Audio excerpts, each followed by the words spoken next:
¿qué es el capitalismo? Vamos a empezar definiendo conceptos y te lo pregunto porque el capitalismo, según uno escucha en los medios de comunicación, consiste en el Banco Central Europeo, Christine Lagarde, la Comisión Europea, un contubernio ahí con multinacionales muy poderosas y bueno, pues lo mismo en Estados Unidos. Y eso es el capitalismo, que es lo que, digamos que rige los...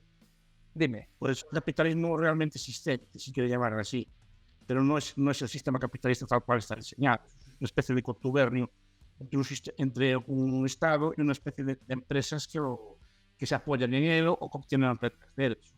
Capitalismo, capitalismo también, ¿no? que se le llama así. Capitalismo es una forma de producción. Es muy interesante la pregunta. Me podría extender horas hablando del tema porque es muy interesante. El capitalismo es un sistema de producción. Cuidado, no puede confundirlo con el libre mercado, ni con el comercio, porque mucha gente los confunde. Piensa que el libre mercado y el capitalismo es lo mismo, y no es exactamente lo mismo. Son cosas que se complementan. El libre comercio existió en muchas ocasiones de la historia, ¿no? Y el comercio o comercio muy elaborado, luego en China, unos comercios fantásticos, ¿cierto? Y el comercio luego en el mundo islámico.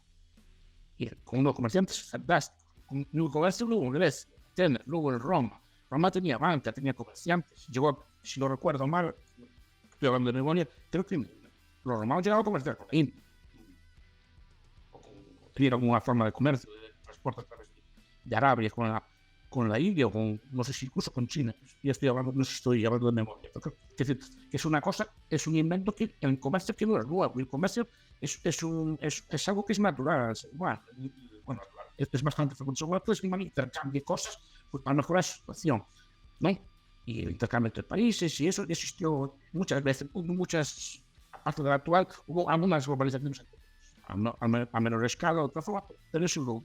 Cuidado, el capitalismo es otra cosa distinta. El capitalismo es un invento humano, es una especie de tecnología humana, ¿no? Que implica ahorro. Ese ahorro se invierte haciendo uso de una serie de herramientas que permite que ese ahorro se invierta para producir bienes futuros y de la mejor forma posible, ¿no? Eso no es natural, es una tecnología humana. Yo creo que uno de los problemas que tiene el capitalismo es precisamente eso, que es inventado, que no todo el mundo lo comprende, porque repito, no es algo intuitivo, sino que es bastante contraintuitivo, ¿no? Y que necesita ser explicado, necesita ser mantenido. Y mucha gente pues no lo entiende, no le gusta. Ve que da riqueza, pero no sabe exactamente cómo. Porque requiere primero de un ahorro. Y de un ahorro invertido de forma productiva. Es como en vuestro programa de los domingos. Y el lugar, por explicar, pero que mucha gente no lo entiende. Porque el comercio sí que se entiende. Pero ¿qué hacían los comerciantes antiguos? Los chinos, por ejemplo, los comerciantes pues, que había en Roma, así. Cuando ganaban dinero, pues compraban un título de nobleza, por ejemplo. O compraban una finca de recreo. O buscaban pues, casar a sus hijos y sus hijas para mejorar la escala social. Pero no lo reinvertían para hacer fama. No lo reinvertían de forma continua y constante, sino que ganaban un dinero y lo gastaban. Eso es lo natural del ser humano. Y lo gastaban no de forma productiva, sino de forma suntuaria, para vivir bien. Que es lo normal, es lo que hace por la mayor parte de las personas que le tocan grandes fortunas en una quiniela o una lotería. Es lo normal, tienes un gasto de dinero, pues lo gastas. El capitalismo puede estar gastando, y el capitalismo no es algo necesario, en el sentido de que tenga que existir porque sí. De hecho, fue una especie de accidente histórico. De hecho, la mayor parte de los pueblos de la historia no lo conocieron, y muchos de ellos no lo conocen y más o menos fueron viviendo durante antes. El capitalismo aparece en unos sitios concretos, en unas circunstancias concretas, y porque se lleva una especie de azares que harían unas tecnologías concretas. Y otros relaciones mentales, por ejemplo, como la contabilidad, ¿no? Como una serie de instituciones como una banca, había un sistema monetario, pues, había algo de desarrollo de letras de cambio, pues de sistemas de seguro, que todo eso, ellos fueron poniendo su granito de arena para construirlo. Pero después tiene que haber una ética, tiene que haber una especie de valores. Un valor que implica autodominio, autocontrol. De acuerdo. Entonces, ¿Qué quieres ahorrar? Bien. Ahorrar no llega tampoco. Ese ahorro tiene que ser correctamente canalizado. Pero sin ahorro no hay capitalismo. de los acuerdo, o sea que, vale, entonces, si es un artefacto cultural o una creación de sociedades en momentos determinados, eso nos puede llevar a pensar que intentar trasplantarlo en otra cultura puede ser un fracaso, porque no se hayan dado quizás ese lecho de valores, de costumbres, de instituciones tradicionalmente no se hayan dado allí, con lo cual me hace recordar, por ejemplo, este esfuerzo del gobierno estadounidense por plantar democracias en lugares donde históricamente no se han dado. Con el capitalismo puede pasar algo parecido. Pasa algo parecido, sí. Y de hecho, aparecen unos sitios concretos, ¿no? Aparecen en Inglaterra, no en todo el Reino Unido, Inglaterra, unas zonas. Aparecen unas zonas como Flandes, más o menos al mismo tiempo. Después se va exportando al resto del mundo y se exporta por imitación. Es decir, al ver que funciona tan bien en los pueblos que adoptan ese sistema, que no saben lo que están adoptando, porque no es un desarrollo consciente, no hay un señor que diga, yo voy a inventar el capitalismo mañana, ¿no? No es un desarrollo consciente, sino que ve que más o menos los que hacen estas cosas van prosperando, los demás pueblos del mundo, los más próximos, culturalmente, van a imitar ese modelo. Yo creo que tiene que haber como un suelo donde plantarse. Por eso implantarte es como cuidado. Y no es implantado a nivel masivo. Es implantado, digamos, hay un grupo que es que entiende el sistema, un grupo de personas y una cultura que sustenta ese sistema, pero la mayor parte de las personas no lo entiende. Creo yo, por lo menos. No entiende el sistema, por eso despierta, despertó en su momento tanta oposición y sigue despertando. Porque requiere, digamos, una forma de vida que, digamos, que no es considerada natural. Implica un autocontrol, implica un control del propio cuerpo, un control del deseo, digamos, ¿no? Pero lo lógico y lo natural es ganar dinero, gastarlo. Entonces, si se evolutivó eso, estuvo criados así. Lo otro es un cuarto momento, por eso nace. De ahí los debates de Max Weber, Downey o Farfani o otros autores, ¿no? Sobre por qué nace el capitalismo y los orígenes religiosos, los orígenes culturales del capitalismo, porque requiere de una ástesis, se requiere de un sacrificio por parte de unas personas que ganan dinero y no lo gastan. No son religiones tipo Quakerus o así, que tienen premio por el sobre. Todo lo que ganaban lo reinvertían. Pero claro, no solo ahorrar, no se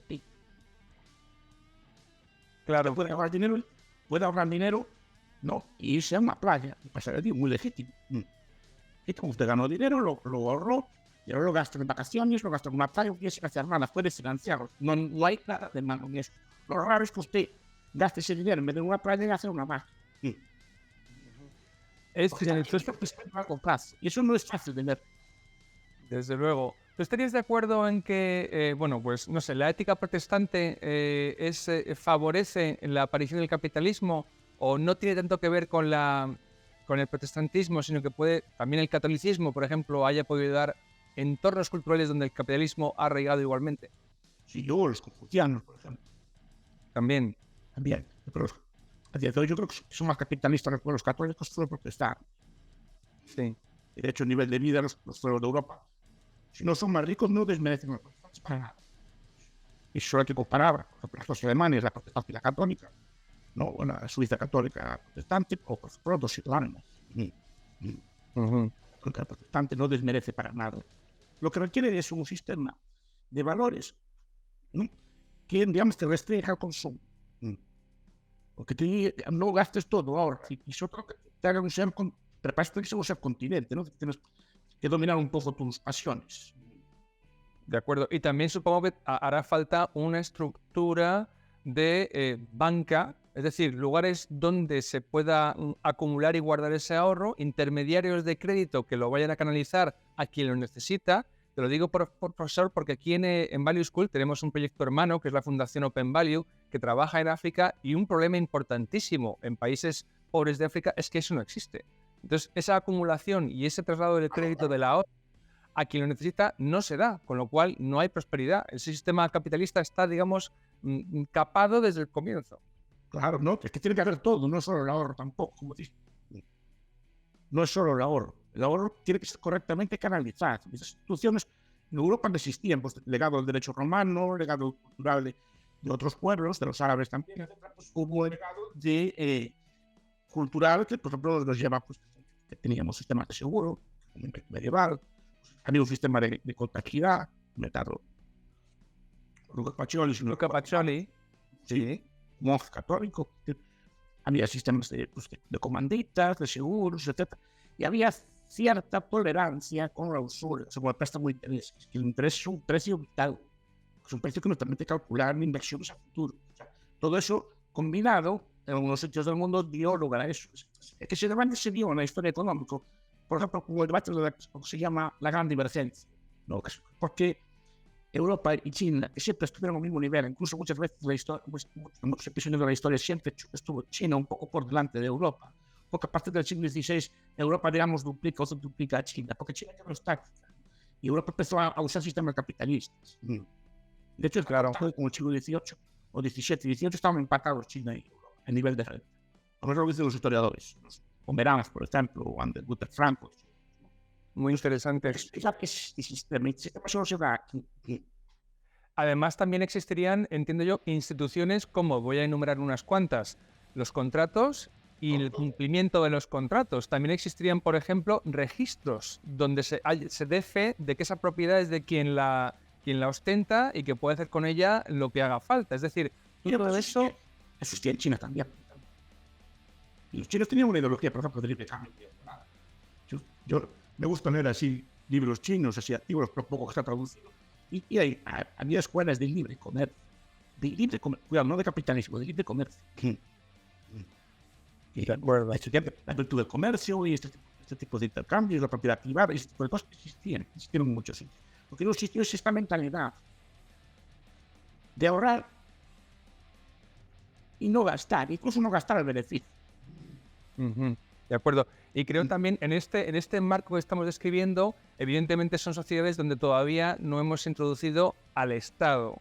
Entonces, una vez que existe un Estado, lo que debe haber sería un Estado no destructivo con el ahorro y la canalización del ahorro, y por lo menos que dejen jugar, que no interfiera demasiado. Leyendo la tesis, por ejemplo, de Eric Jones o de Jan Baexler, ¿por qué sería en Europa?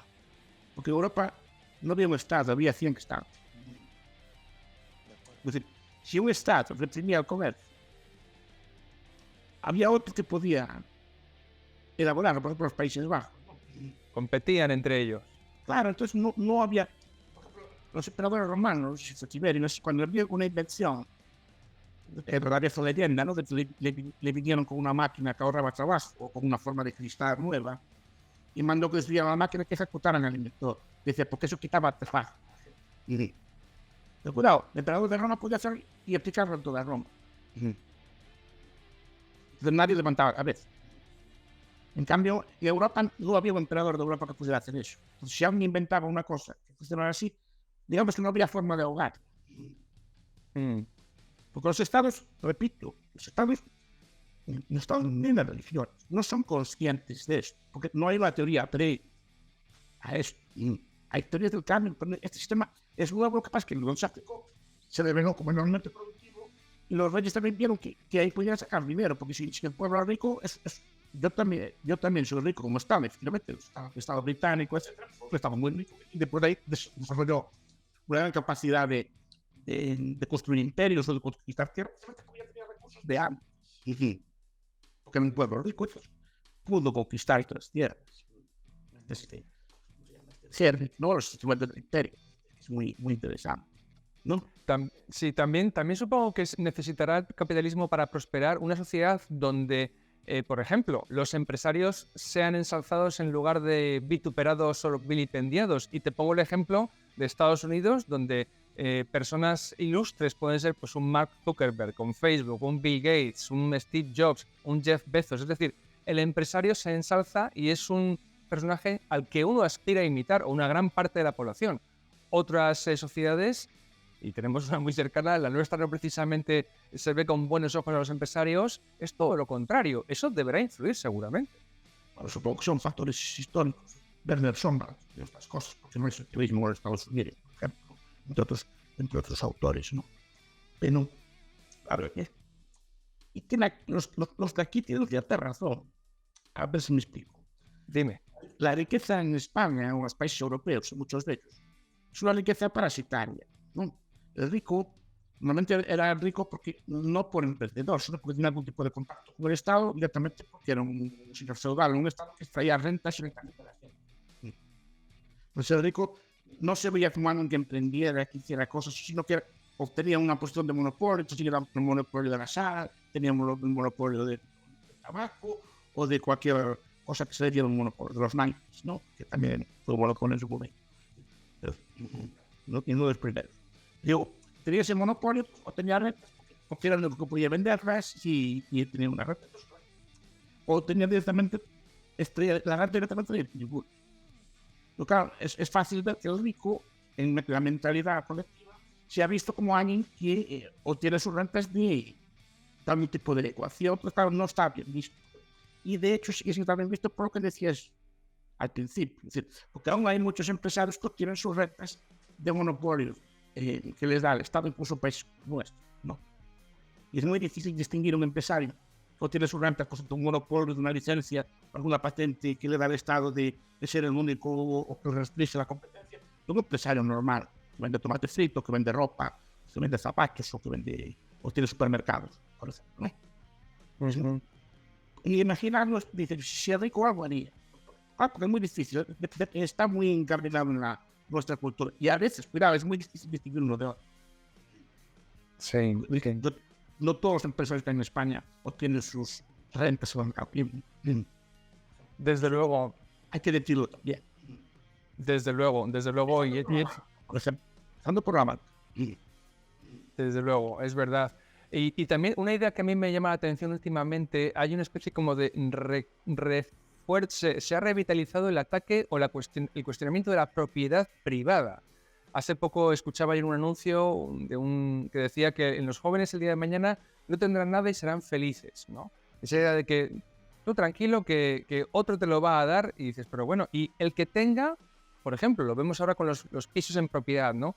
Se fuerza a ponerlos en uso porque la propiedad tiene una función social. Esto no son valores... Yo creo que hace 200 años que no hay propiedad privada estricto sensu en nuestro entorno.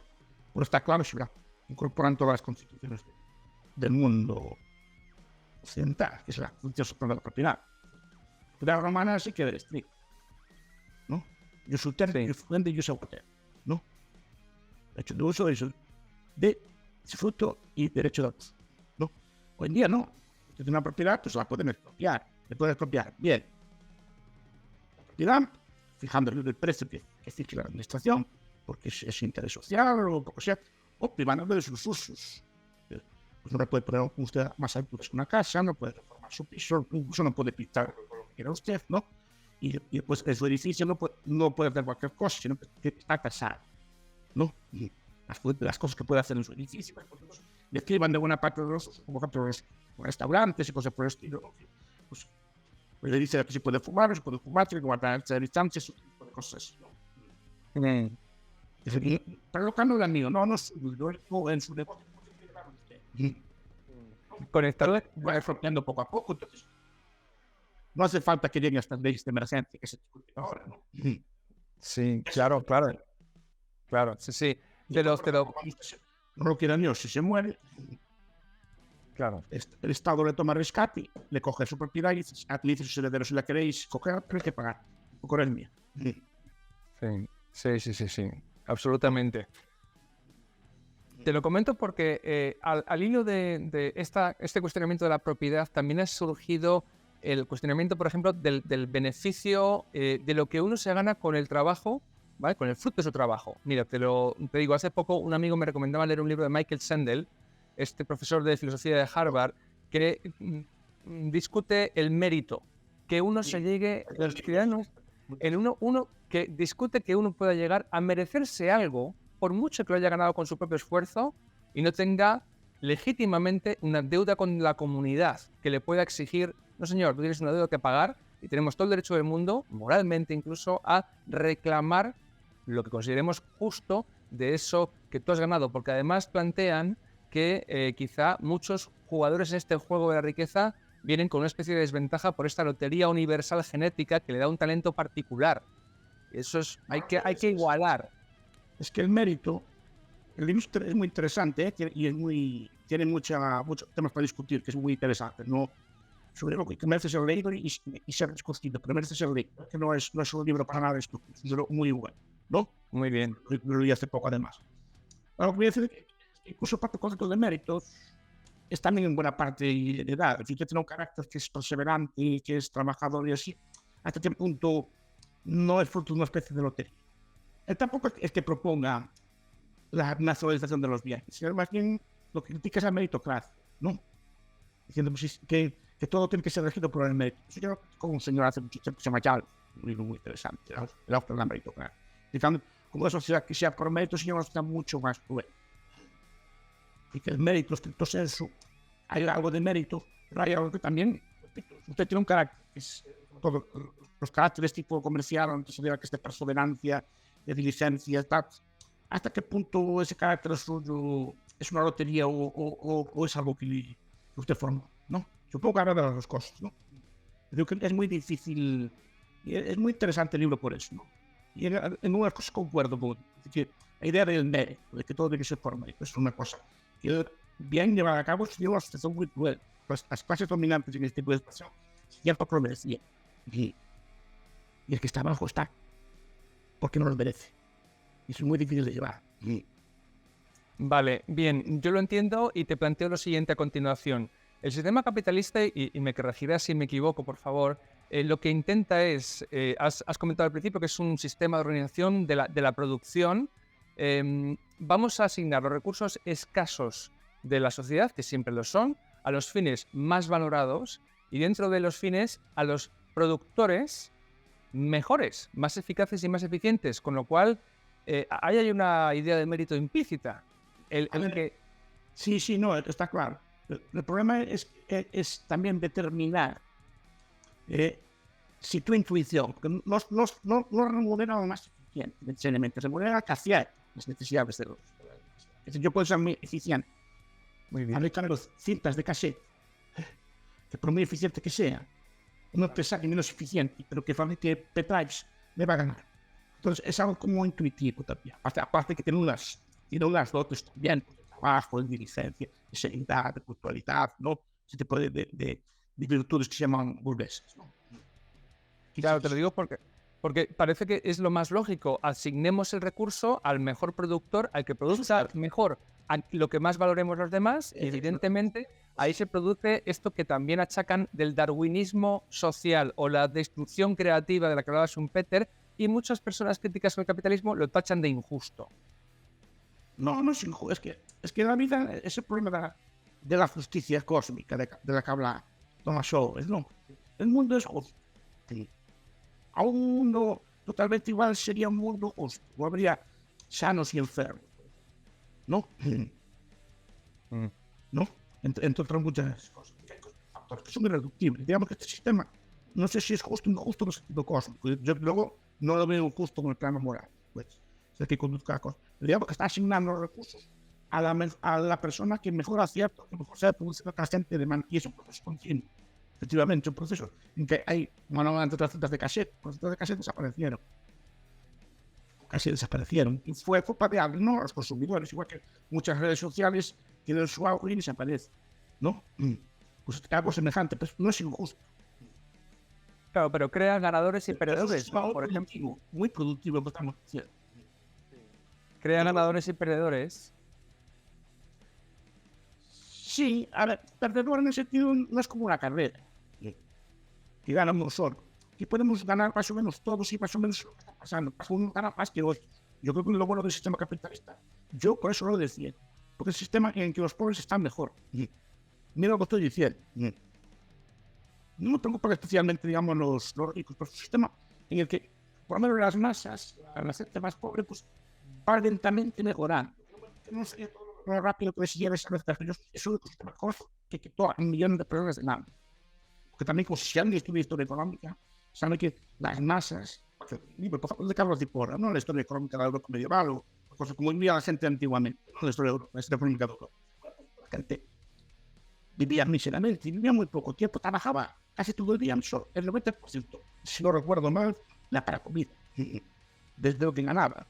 Y de esto, pues vivía malamente con poca ropa, casi sin calzado, y con una vivienda con unas condiciones que consideraríamos indignas, ¿no?, a todo el mundo. Entonces, el único sistema que yo conozco históricamente que consigo que millones de personas vivan a un nivel decente, aunque eran pobres, ¿no? Y los que tratan de acabar con ellos, pero el único sistema que hay de acabar con como esto. Igual que, Muy bien, sí, sí. por eso Te voy a par- no Sí, sí, sí. pero los ricos normalmente siempre se saben mal de bien. Porque sí, Claro.